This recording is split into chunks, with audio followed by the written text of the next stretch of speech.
Assalamualaikum warahmatullahi wabarakatuh. Halo anak-anak semuanya, kelas 10 IPA dan IPS. Bertemu kembali kita di pelajaran geografi. Nah, kali ini kita sudah memasuki pertemuan yang ketiga, di mana pada pertemuan ketiga ini kita akan membahas materi mengenai konsep-konsep geografi. Nah, tujuan pembelajaran pada materi ini diharapkan nanti kalian melalui model pembelajaran discovery learning dengan menggali informasi dari berbagai sumber belajar, penyelidikan sederhana, dan mengolah informasi, diharapkan siswa terlibat aktif selama proses belajar mengajar berlangsung, memiliki sikap ingin tahu, teliti dalam melakukan pengamatan dan bertanggung jawab dalam menyampaikan pendapat, menjawab pertanyaan, memberi saran dan kritik, serta dapat mendeskripsikan pengetahuan dasar geografi dan terapannya dalam kehidupan sehari-hari, serta dapat menyajikan contoh penerapan geografi dalam bentuk tulisan.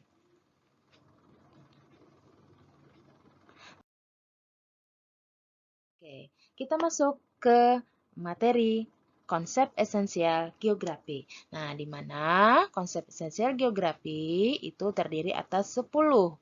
Yang pertama itu ada konsep lokasi, kemudian yang kedua itu ada konsep jarak, yang ketiga itu ada konsep pola, keempat konsep aksesibilitas, yang kelima ada konsep morfologi, keenam aglomerasi, tujuh nilai kegunaan, kedelapan konsep interaksi dan interdependensi, kesembilan konsep keterkaitan keruangan, dan kesepuluh konsep diferensiasi area. Oke, mari kita bahas satu persatu. Nah, yang pertama itu ada konsep lokasi. Nah, konsep lokasi itu disebut pula sebagai letak sebuah daerah di permukaan bumi ini. Nah, konsep ini paling utama sejak adanya perkembangan ilmu geografi dan merupakan jawaban pertama dalam geografi, yaitu di mana.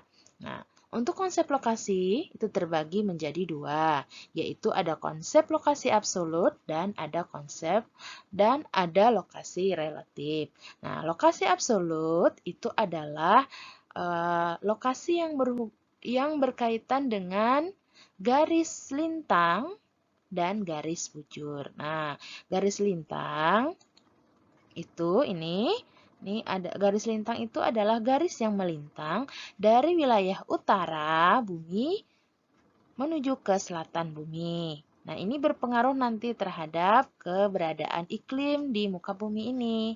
Walaupun sebenarnya garis-garis ini bersifat hayal ya, tetapi walaupun bersifat hayal, itu keberadaannya bisa kita rasakan. Nah, kemudian lagi selain garis lintang adalah garis bujur, yaitu garis yang membujur dari bagian barat ya menuju ke bagian timur atau sebaliknya. Nah, garis bujur ini berpengaruh terhadap keberadaan waktu. Artinya ada perbedaan waktu di masing-masing daerah. Begitu juga dengan dengan garis lintang tadi ya berpengaruh terhadap keadaan iklim. Makanya di berbagai wilayah itu terjadi perbedaan iklim dan perbedaan waktu. Nah, sebagai contoh lokasi absolut, misalnya adalah letak astronomis. Nah, sebagai contoh, misalnya letak astronomis Indonesia, yaitu berada di antara 6 derajat lintang utara sampai dengan 11 derajat lintang selatan. Kemudian dari 95 derajat bujur timur sampai 141 derajat bujur timur. Oke, sekarang kita ke lokasi relatif. Nah, lokasi relatif ini tadi adalah lokasi yang berhubungan dengan keadaan geografis atau letak sebenarnya di permukaan bumi. Sebagai contoh, misalnya di sini pada peta kita lihat Indonesia itu terletak di antara dua samudra, yaitu ini ada Samudra Hindia, nih ya, dan ada Samudra Pasifik ya. Jadi ada dua. Kemudian terletak juga di antara dua benua. Dua benua, yaitu ini di sini ada benua Australia ya. Di bagian selatannya ini ada benua Australia di sini dan ini ada di utaranya ada benua Asia. Nah, jadi itu tadi adalah lokasi contoh dari lokasi relatif. Oke, paham ya anak-anak? Berikutnya, yang kedua adalah konsep jarak. Nah, jarak yaitu ukuran di antara objek ke ruangan. Konsep jarak itu juga dapat dibedakan menjadi dua macam, yaitu ada jarak mutlak atau yang disebut dengan jarak absolut dan ada jarak relatif. Nah, jarak mutlak yaitu adalah ukuran geometris yang dinyatakan dalam satuan jarak. Misalnya ini bisa panjang ya, satuan jarak ini panjang biasanya seperti meter atau kilometer atau bisa pula mil. Nah, sedangkan jarak relatif ya itu adalah ukuran jarak tempuh yang biasanya dinyatakan dalam satuan waktu, misalnya berapa jam ya. Nah, konsep jarak ini nanti berhubungan tergantung ya, ini bersifat ada yang bersifat mutlak, tadi ada yang bersifat relatif, itu tergantung dari beberapa faktor. Nah, misalnya jarak antara kota Banjarmasin misalnya ya dengan kota Banjarbaru misalnya. Nah, kalau kita hitung ya dengan satuan ukuran geometris misalnya jaraknya adalah 30 km. Nah, itu berarti termasuk jarak mutlak. Nah, jarak 30 km tadi antara kota Banjarmasin dengan Banjarbaru itu bisa menjadi terasa jauh ya. Kalau misalnya kita menggunakan untuk menjangkau kota Banjarbaru dari Banjarmasin itu misalnya hanya dengan menggunakan bus. Nah, bus biasanya kan lambat ya. Dibandingkan kita menggunakan sepeda motor yang jarak tempuhnya bisa jadi lebih cepat ya. Nah, dalam menempuh ini pun diperhitungkan nanti bagaimana keadaan jalannya ya, sarana dan prasarana yang kita gunakan untuk menjangkau jarak tersebut.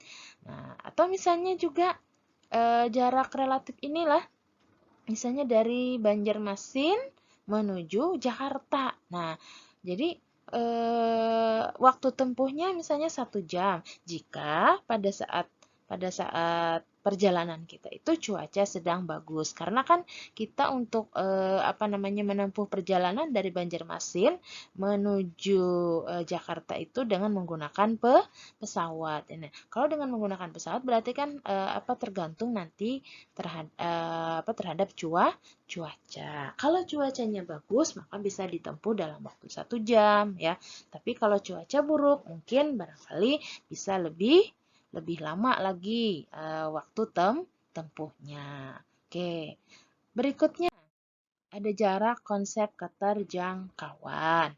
Nah, konsep keterjangkauan ini berkaitan dengan kondisi medan atau ada tidaknya sarana angkutan atau komunikasi yang sering juga disebut dengan accessibility antara satu tempat dengan tempat yang lain. Atau bahasa lainnya adalah konsep keterjangkauan ini adalah mudah atau sulitnya suatu lokasi untuk dijangkau. Nah, di sini ada gambar ya.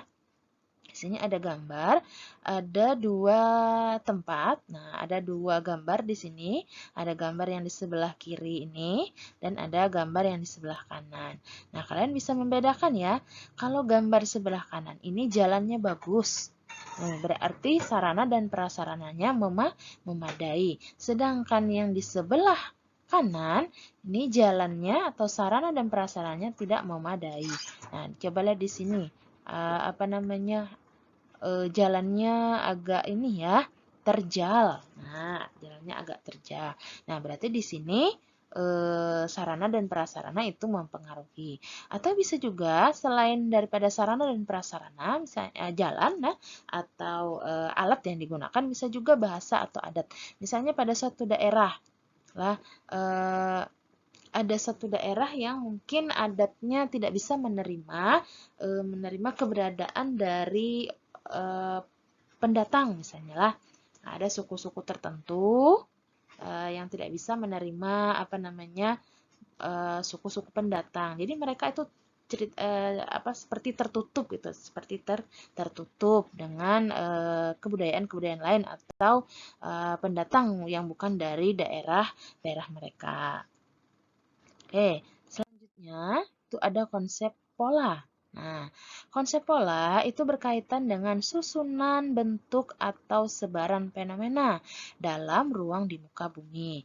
Nah, baik yang bersifat alami ya ataupun bersifat sosial. Nah, contoh yang bersifat alami, misalnya nih pola aliran sungai, pola sebaran vegetasi, pola jenis tanah, dan pola curah hujan.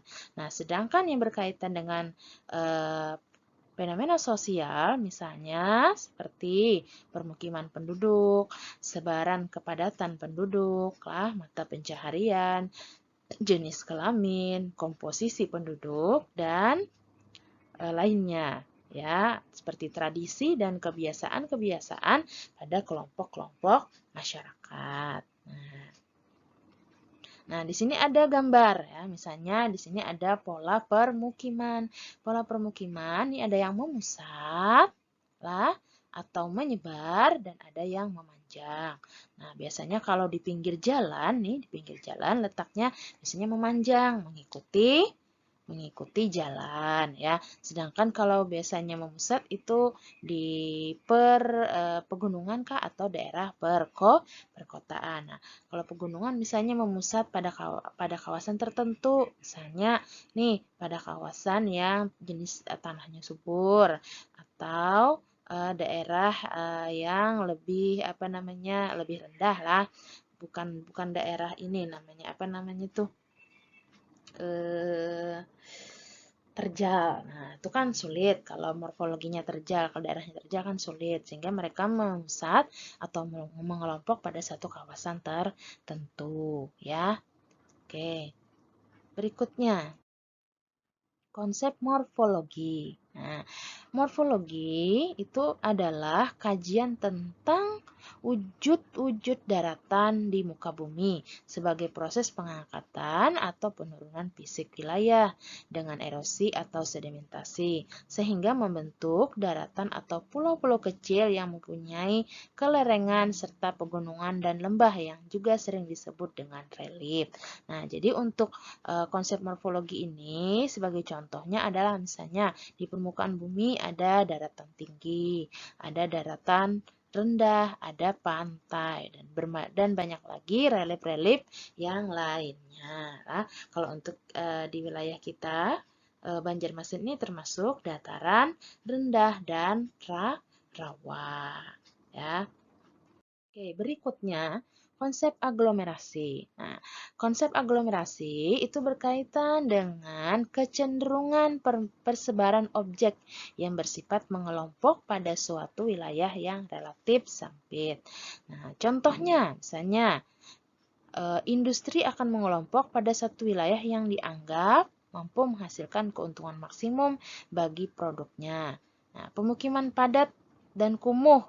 Nah, salah satu bentuk aglomerasi di perkotaan. Atau misalnya bisa juga kawasan-kawasan industri tadilah atau kawasan-kawasan pemukiman ataupun kawasan-kawasan perkantoran. Lah memusat di suatu kawasan yang relatif lebih sempit.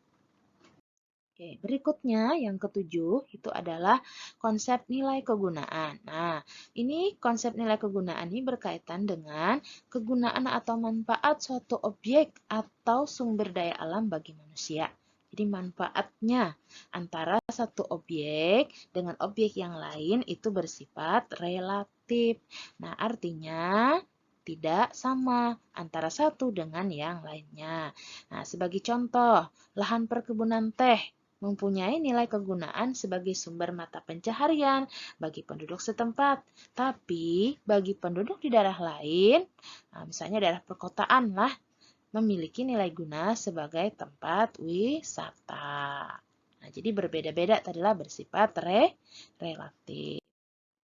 Oke, berikutnya yang kedelapan adalah konsep interaksi dan interdependensi. Nah, maksudnya konsep ini adalah konsep yang saling berhubungan, ya, interaksi dan interdependensi itu adalah konsep yang saling berhubungan antara dan saling ketergantungan antara wilayah satu dengan wilayah yang lainnya di permukaan bumi. Sebagai contoh, wilayah desa misalnya dengan wilayah kota. Nah, pada setiap wilayah, cara mengembangkan potensi sumber daya itu tidaklah sama. Nih, misalnya lah tadi, terjadi interaksi dan interdependensi antara wilayah desa dengan kota. Nah, di sini ada gambar nih, ada wilayah perkotaan, di sebelah kiri inilah, nah ini adalah wilayah, di sebelah kanan adalah wilayah pedesaan. Nah, masyarakat kota biasanya nih, sektor mata pencahariannya itu di bidang industri, misalnya membuat elektronik lah, mobil, handphone, sepeda motor, dan lain-lain. Nah, sedangkan di pedesaan di sini ada beras. Nah, dan juga di sini bawang lah, sayur-sayuran lah, buah-buahan itu serta beras itu didatangkan dari desa. Artinya di sini apa? Masyarakat kota memerlukan barang-barang kebutuhan pokok ini. Begitu juga dengan masyarakat desa juga memerlukan barang-barang yang dihasilkan oleh atau yang dihasilkan oleh masyarakat kota, ya. Jadi saling melengkapi, nah saling berhubungan dan saling ketergantungan. Oke, berikutnya. Konsep yang kesembilan adalah konsep diferensiasi area. Nah, di mana diferensiasi itu artinya perbedaan, sedangkan area itu artinya daerah. Nah, jika kita gabungkan, maka setiap tempat itu memiliki kondisi yang berbeda dengan tempat yang lain. Nah, misalnya nih, wilayah hutan hujan tropis di muka bumi ini kan ada berbagai macam jenis wilayah tadi ya. Ada berbagai macam karakteristik perbedaan dan ada persamaan ya. Nah, tapi di sini diferensiasi itu artinya dia berbeda dengan daerah-daerah yang lain. Nah, dilihat dari sudut pandang perbedaannya. Misalnya daerah tropis jelas berbeda dengan daerah hutan gugur. Sangat pula berbeda dengan daerah stepa, daerah tundra, daerah gurun, daerah sabana, dan daerah taiga. Jadi masing-masing daerah ini memiliki perbedaan. Kalau di tropis misalnya suhunya bagus ya, nyaman, tapi beda dengan di daerah gurun yang suhunya lebih ekstrim. Begitu juga dengan di tundra ya. Oke, berikutnya yang ke-10. Nah, ini yang terakhir, yaitu konsep keterkaitan keruangan, di mana konsep ini mengkaji tentang dua wilayah yang saling berkaitan dan saling membutuhkan. Keterkaitan keruangan itu menyangkut beberapa fenomena, baik fenomena alam, biotik, sosial, dan lain-lain. Nah, sebagai contoh misalnya, jadi ini tadi maksudnya adalah dua wilayah, maksudnya dalam satu wilayah ya, dalam satu wilayah itu saling berkaitan. Nah, kenapa ada sebab, ada akibat. Nah, sebagai contoh misalnya, kebakaran di Pulau Riau mengakibatkan kabut asap tebal dan polusi udara di negara-negara tetangga seperti Singapura. Nah, ini ada terjadinya kebakaran hutan lah sehingga mengakibatkan kabut asap yang tebal dan polusi di negara-negara tetangga. Contohnya Singapura, bisa juga Malaysia ya. Karena Malaysia, Singapura itu adalah negara-negara tetangga. Nah, kemudian ada di sini lagi gambar nih, terjadinya erosi. Nah, erosi ini disebabkan oleh adanya misalkan adanya hujan yang sangat deras, yaitu terjadi di daerah pegunungan. Nah, karena daerah pegunungan gini kan wilayahnya miring kan. Nah, kalau tidak ada tanaman pelindung, maka bisa menyebabkan terjadinya erosi atau bahkan terjadinya longsor. Nah, oke, sampai di sini pembelajaran kita pada hari ini. Lah, Mudah-mudahan kita selalu diberikan kesehatan oleh Allah Subhanahu wa taala. Semoga video ini bermanfaat untuk kalian ya. Salah hilaf mohon dimaafkan. Wassalamualaikum warahmatullahi wabarakatuh. Selamat bertemu kembali di pertemuan selanjutnya di video-video berikutnya. Terima kasih.